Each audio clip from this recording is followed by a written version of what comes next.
Baik, terima kasih Anda masih bersama kami di Sapa Sulsel segmen terakhir. Ada beberapa penyampaian penting, poin-poin penting yang mungkin akan disampaikan oleh pihak Dinas Penanaman Modal dan juga dari pihak notaris. Saya ke Pak Al-Ghazali dulu. Dari perbincangan kita di hari ini, Pak Al-Ghazali, poin-poin penting apa yang Anda ingin sampaikan kepada masyarakat sebagai bentuk edukasi begitu terkait dengan kepengurusan badan usaha berbadan hukum di wilayah Sulawesi Selatan ini, Pak Al-Ghazali. Iya, terima kasih, Pak Indra. Jadi, saya ingin sampaikan juga di luar perizinan usaha, kebetulan kesempatan, Pak.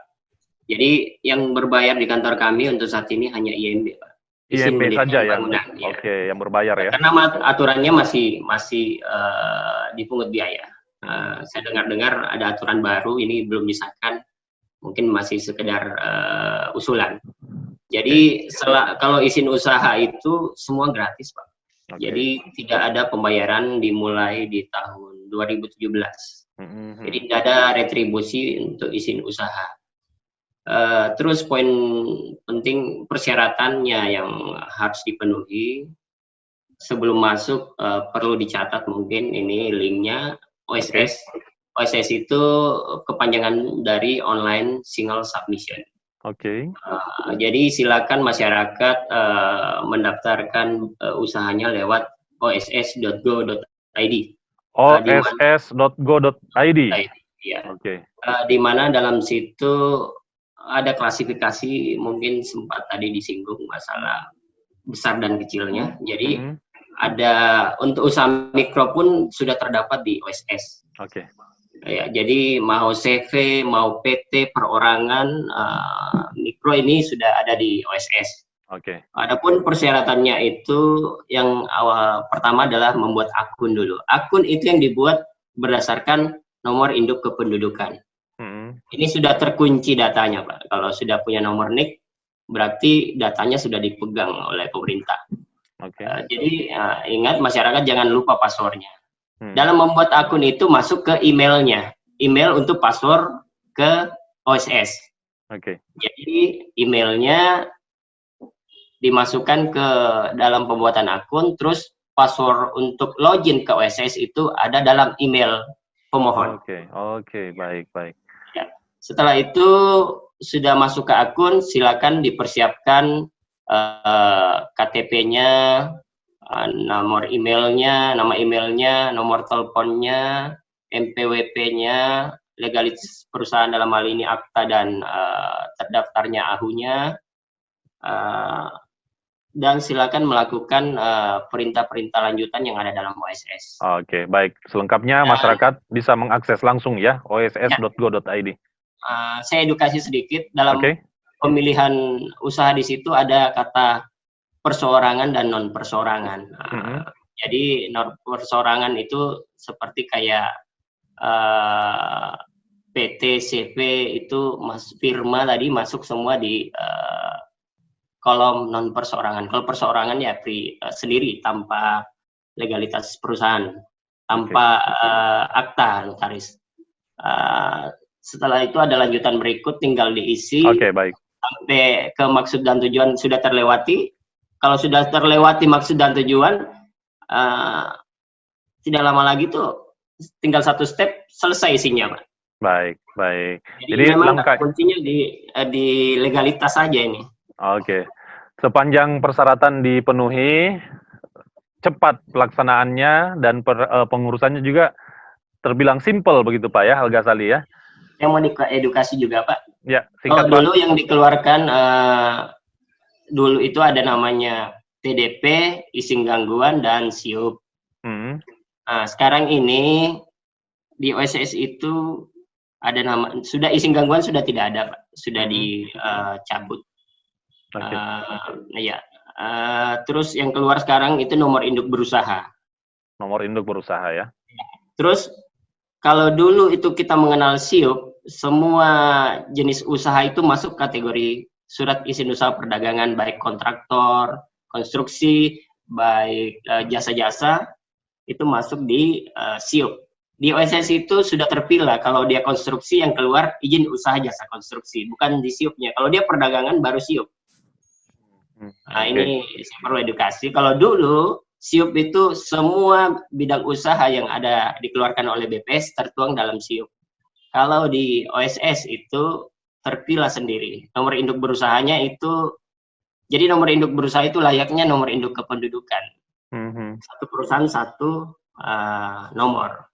Dan akun dalam OSS itu, kalau kita sebagai direksi punya 5 usaha, akunnya cuma 1.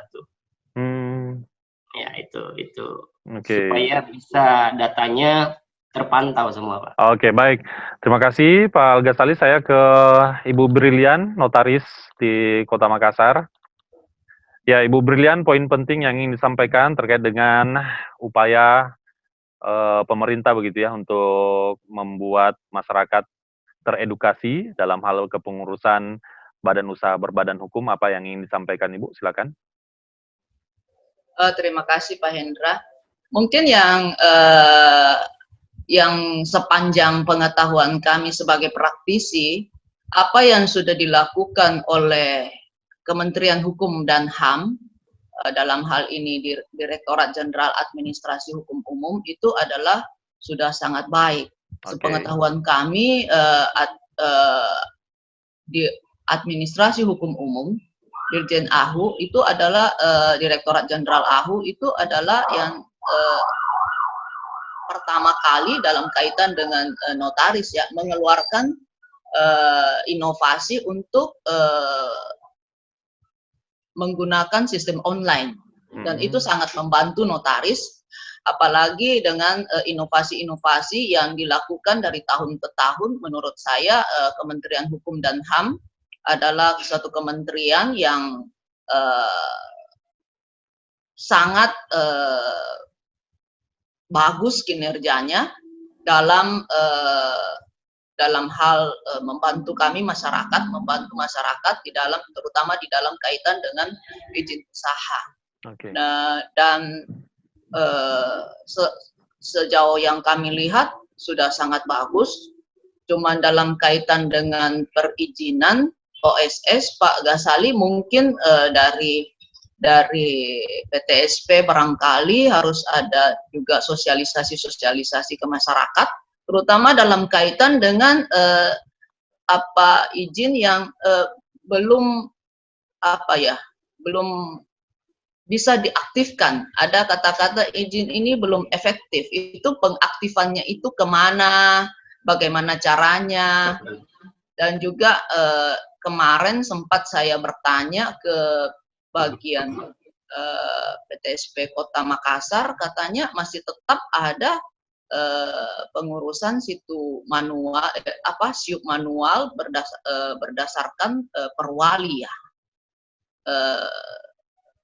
Saya mohon info juga dari Pak Ghazali. Jadi yang menjadi kendala dalam hal izin usaha yang tertulis belum berlaku efektif itu bagaimana edukasi dari, kalau bisa mungkin PTSP lakukan edukasi ke masyarakat bagaimana untuk mengefektifkan ini, ke dinas mana untuk pengefektifannya. Kemudian juga terkait dengan izin-izin usaha apa yang harus izin-izin, maksudnya misalnya kita berusaha di bidang misalnya pabrik ini, apa saja yang harus dipenuhi.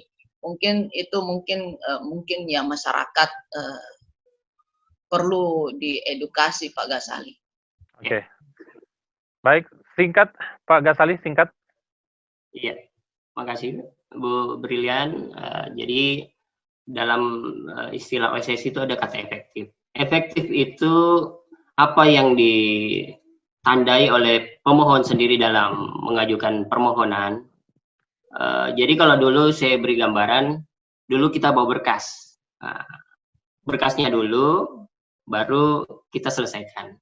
Kalau di OSS ini, kita daftar dulu, kita berjanji, ini yang kita akan berikan. Untuk mengefektifkannya itu di seluruh Indonesia untuk OSS ya tentunya harus ke PTSP setempat. Kalau dia klasifikasinya untuk urusan di kota, bukan di provinsi, kewenangan provinsi ya di kota. Jadi efektifnya itu kalau kayak bidang usahanya jasa konstruksi, tentu untuk mengefektifkannya itu harus ada standar yang dikeluarkan sertifikat oleh asosiasi. Dalam hal ini LPJK, Lembaga Penjamin Jasa Konstruksi. Ini tinggal kami diupload, terus setelah diupload apa yang dicentang perjanjian oleh pemohon akan efektif. Ini yang belum dipahami memang oleh masyarakat. Perlu edukasi nampaknya begitu ya Pak Ghazali ya. Kan Pak masyarakat, karena ini sesuatu sistem yang baru. Kami sendiri, saya jamin di seluruh Indonesia di PTSP, tidak semua pegawai dari PTSP memahami tentang SS. Saya sendiri pernah mengatakan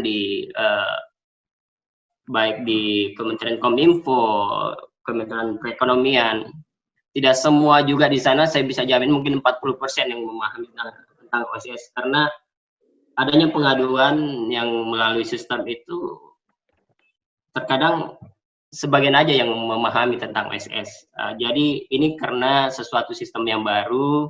Jadi memang perlu edukasi dan sosialisasi begitu ya Pak Al-Ghazali. Baik, terima kasih Pak Al-Ghazali, kasih Sistem Informasi Dokumentasi Dinas Penanaman Modal dan PTSP Kota Makassar.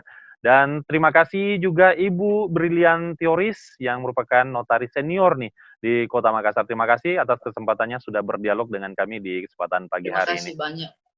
Baik. Terima kasih banyak Pak Hendra. Ya, terima kasih. Baik saudara, demikian perbincangan kami di kesempatan pagi hari ini. Ada cara dan juga sudah disiapkan dengan mudah begitu ya bagi Anda para warga yang ingin mengurus izin usaha dan lain-lain.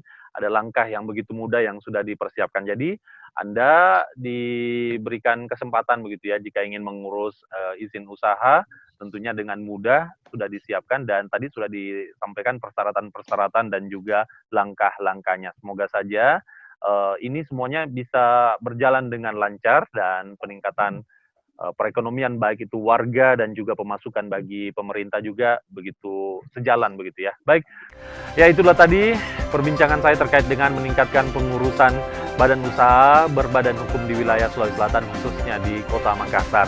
Sudah jelas apa yang disampaikan oleh seorang notaris yang tentunya dimanapun Anda berada yang ingin mengurus badan usaha nampaknya begitu mudah caranya ya, dan Dinas Penanaman Modal juga tadi menyampaikan bagaimana edukasi kepada masyarakat tentang syarat dan juga bagaimana proses untuk pengurusan badan usaha berbadan hukum.